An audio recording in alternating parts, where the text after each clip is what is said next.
Good morning. I am on the way to work a little later than I would like. It's 8:24. We're really only required to go into office 2 times a week. This is my 3rd time. I feel like 3 times is a pretty good amount. I find that, especially now since we're in the summer, being in office the majority of the week is not only therapeutic for me, but I get a lot of work done, so it works for me. I love it. And I'm realizing that Tuesdays, Wednesdays, and Thursdays are the busiest. And one thing about me is that I love a busy office. I know for some people they're like, what? I do. I do. I hope I'm like doing this correctly. I do like a busy office because it motivates me. I feed off of people's energy, so it motivates me. And I have a pretty busy day with meetings, so it should be good. I sit now in the seat that nobody wants. It's like by the door, but I find that it's probably one of the best seats in the house because number 1, nobody wants it, and number 2, I smell good. And people are coming, they come in the office, they're like, ooh, that's a nice scent. I don't know if they know it's me, but it's like a welcoming scent. So in a way, I am kind of like a host. Just kidding. I think like people don't even notice my seat because they're so like they're looking into where they're gonna sit. So I just kind of go under the radar, like in your face, but under the radar, kind of like that. What has been going on? Yesterday, I went to bed like at 2 a.m. I was talking to my uncle the night before, and I had not heard from him, so I was a little concerned because I said, wait, this doesn't sound right, and it had been a couple months.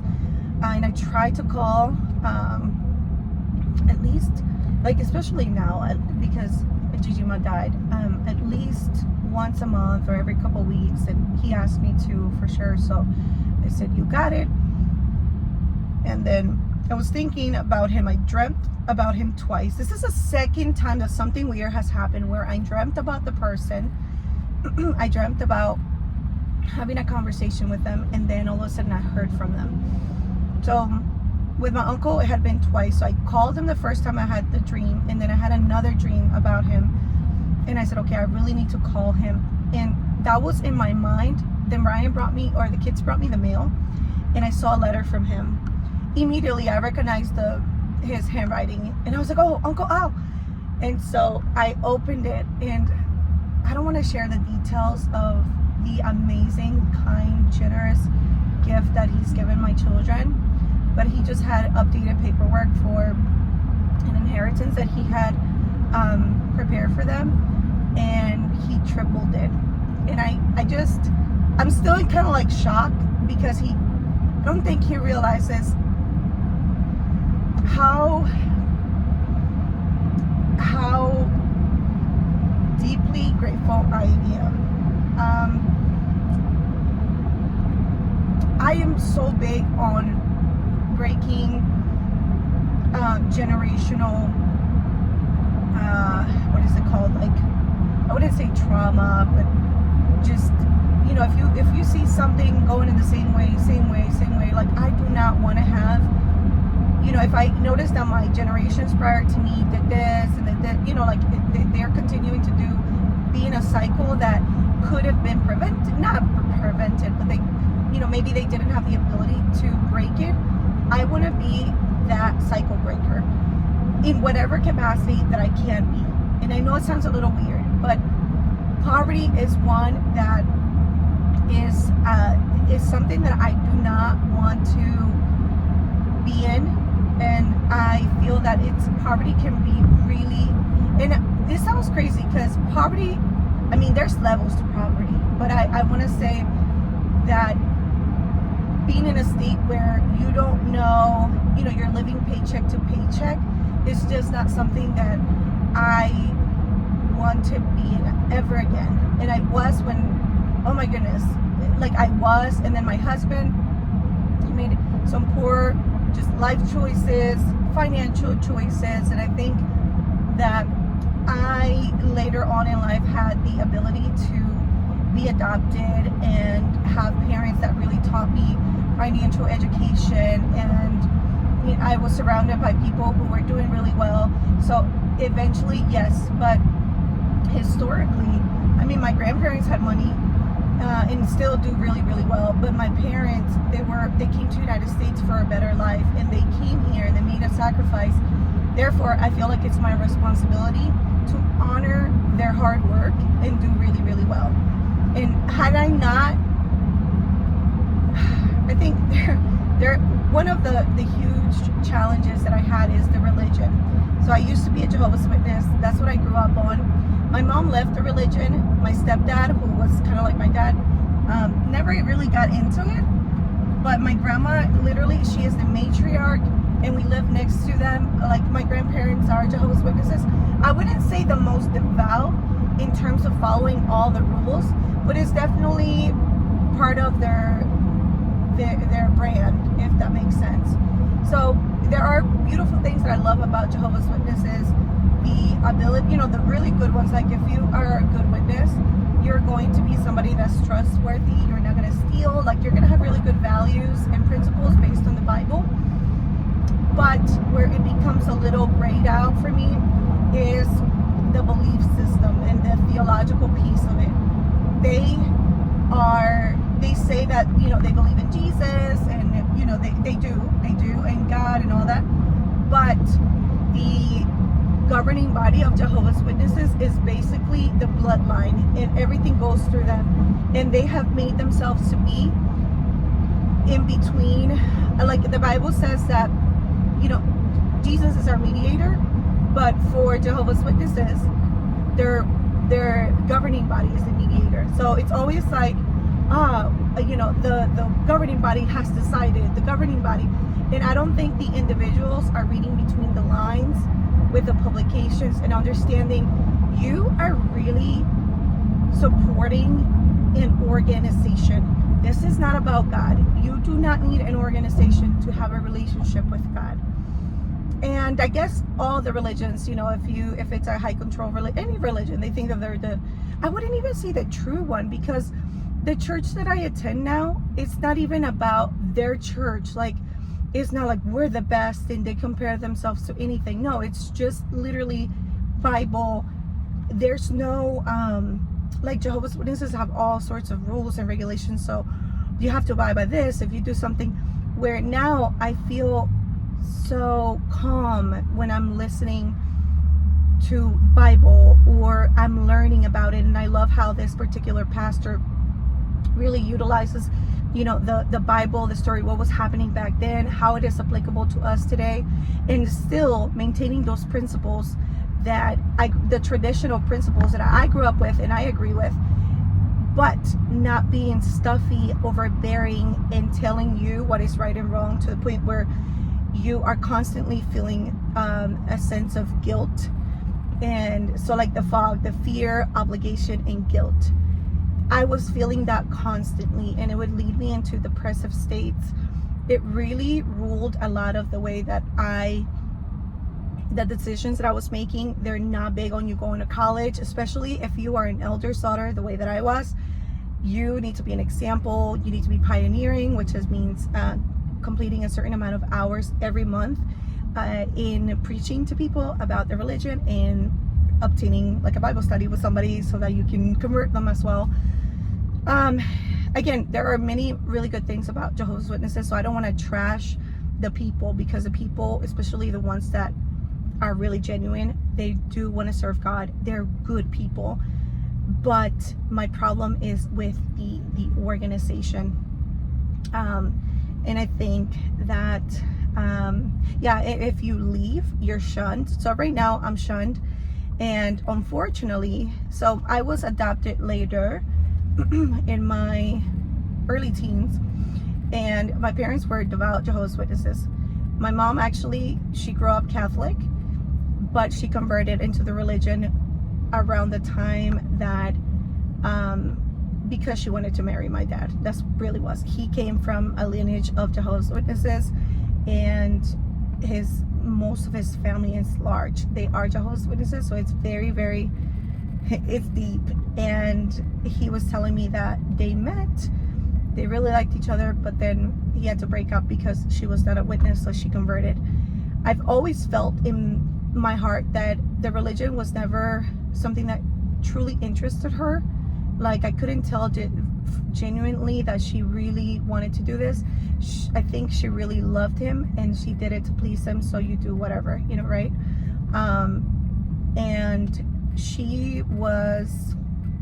it was her parents who were Catholics, and I was talking to her mom, and she said we had to conform, right, to the rules, otherwise we would have lost our daughter. So I wanted to not lose my daughter. I maintained myself respectful, and so they had 3 children, and she was a baby. And so my other uncle, he's living right now, and my older uncle, he already passed. It's just sad because none of them had children except for me. And Uncle Al's just such a nice person,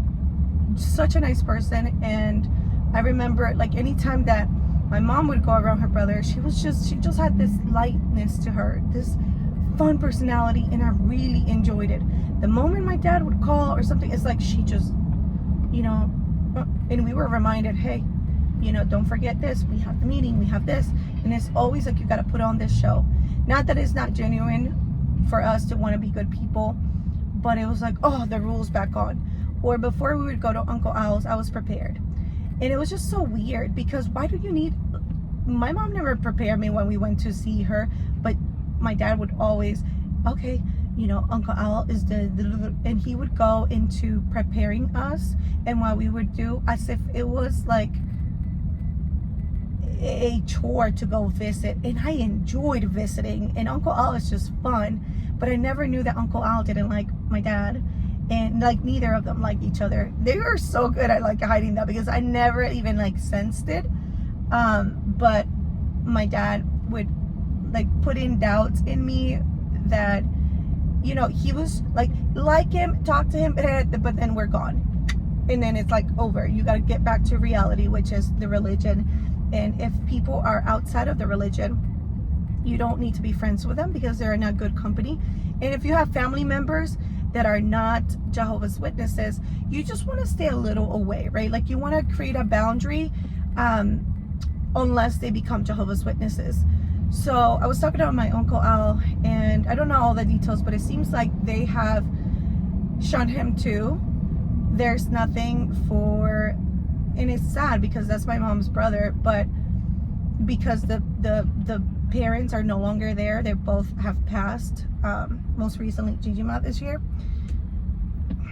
Now it's like, oh, he's shunned too. Like, they're really gonna make sure not to like talk to him on a regular basis. And he was telling me that, and that's painful, because he really does care about family, and that's his sister. And he's just knowing him now on a personal level without being prepared to talk to him and stuff like that, it just shows me what a good person he is. John would constantly call him cheap, and oh, he's just so this and that, and I'm like, I think he retired very young, and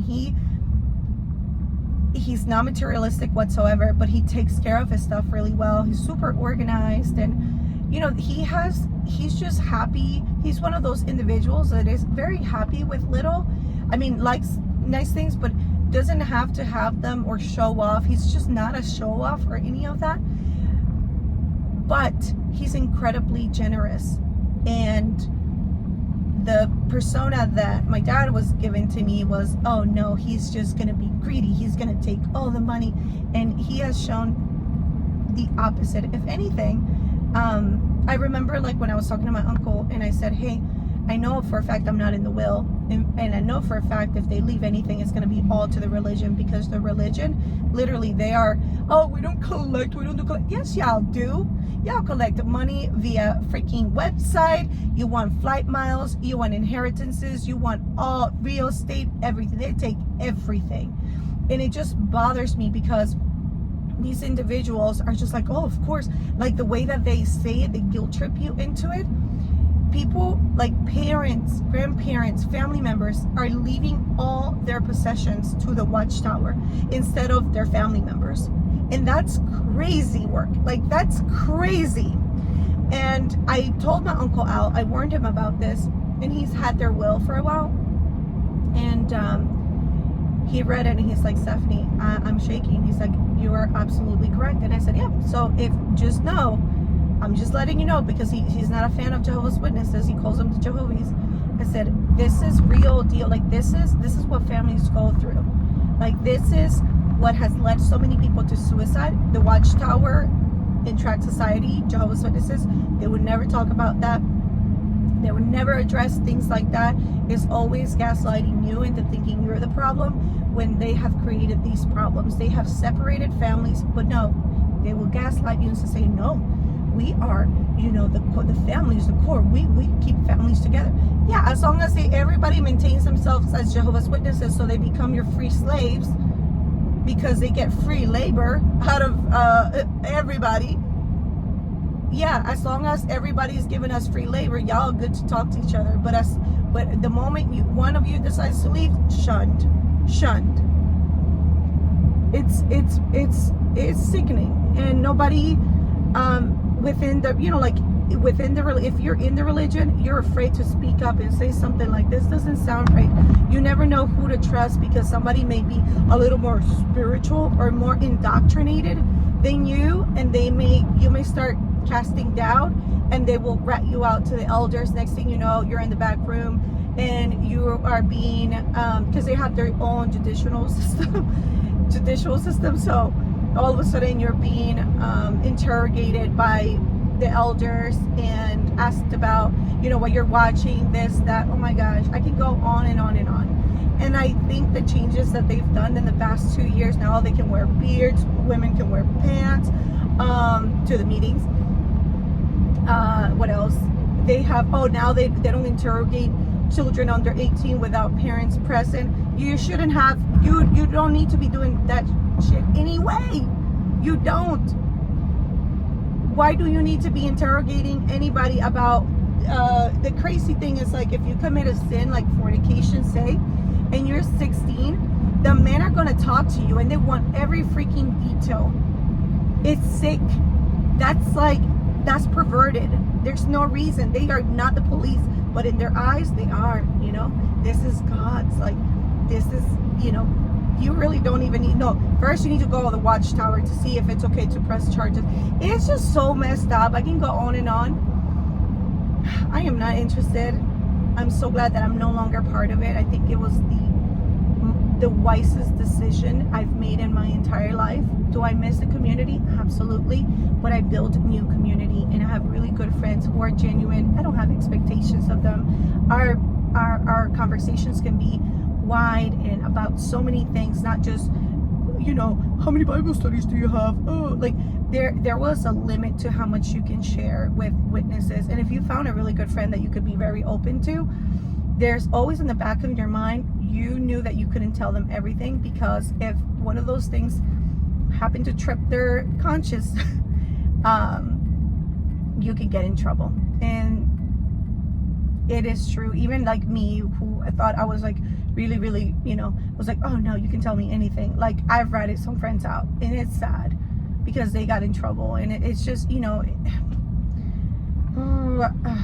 it makes me mad. But anyway, I'm out now, and I'm really, really happy. I have a peace. The only way that I can describe it, because when you're in the religion, they're like, oh, you leave. They never say you leave Jehovah's Witnesses. No. You leave God. When you leave God, you leave Jehovah. So you are like guilted into thinking, I can't have a relationship with God. Then you start questioning God altogether.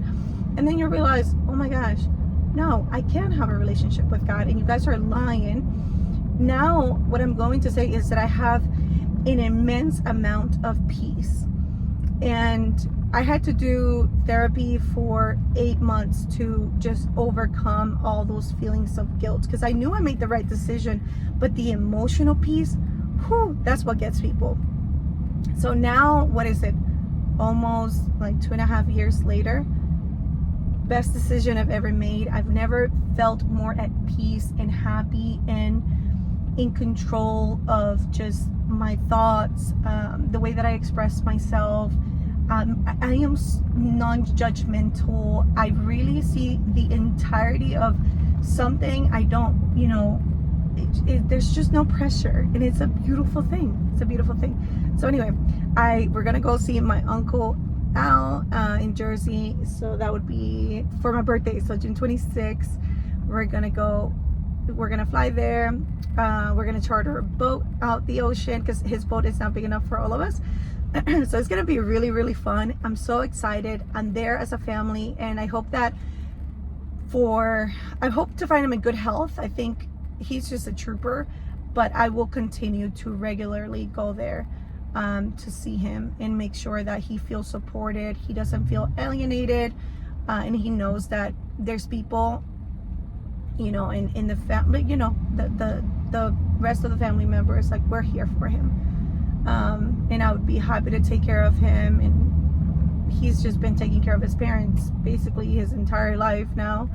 And now it's his time. Like, you got people on your corner. And I don't have to abide by any rules as to how I communicate with him. So it's just nice. So nice. All right, I'm almost to work. Gotta go.